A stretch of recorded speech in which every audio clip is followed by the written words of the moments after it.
Սկսենք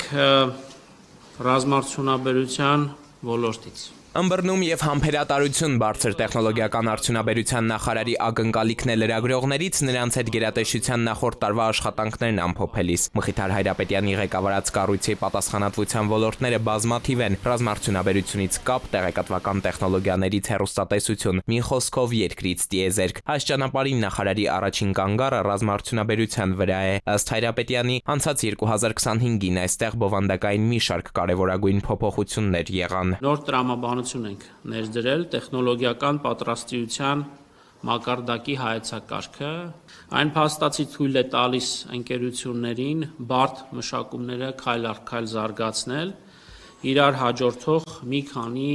գիտահետազոտական աշխատանքներով եւ փորձարարական մշակումներով։ Բարձր տեխնոարդյունաբերության նախարարությունը նաև կոնցեպտուալ փոփոխության է ենթարկել մտավոր սեփականության վերաբերյալ պետության պատկերացումները։ Նախկինում պետֆինանսավորմամբ կատարված աշխատանքների մտավոր սեփականությունը բացառապես կառավարությանն էր, հիմա արդեն առաջնահերթ գիտական ընկերությանը, կարճ ասած նախ նրանը, ով գյուտն արել է։ Խնդիրներ էին ստեղծում գյուտարարների համար,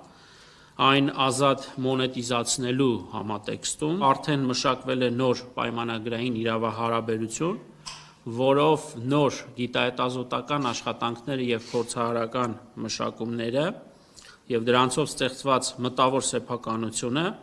նախ եւ առաջ պատկանելու է ընկերությանը եւ թույլ է տալու գյուտարարին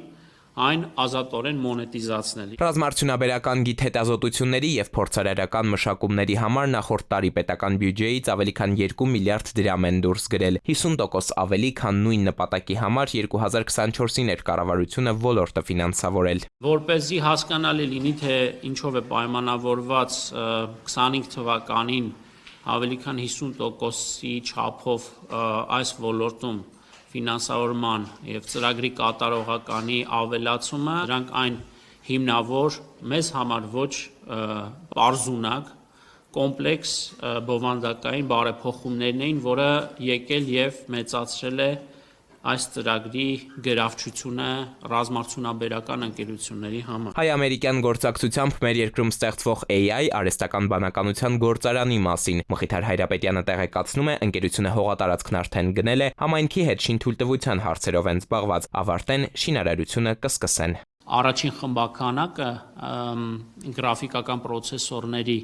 եւ սերվերային սարքավորումների կունենա արդեն իսկ 2 ամսից եւ անմիջապես կտեղադրի։ Սա նշանակում է, որ շատ շուտով այդ աշխատանքները կմեկնարկեն եւ նախատեսվում է արագ մի քանի ամսվա ընթացքում ամփոփել, որովհետեւ հայտարարվել է ի սկզբանե, որ անմիջապես ընկերությունը, եթե չեմ սխալվում, տարվա 2-րդ կիսամյակից սկսած իր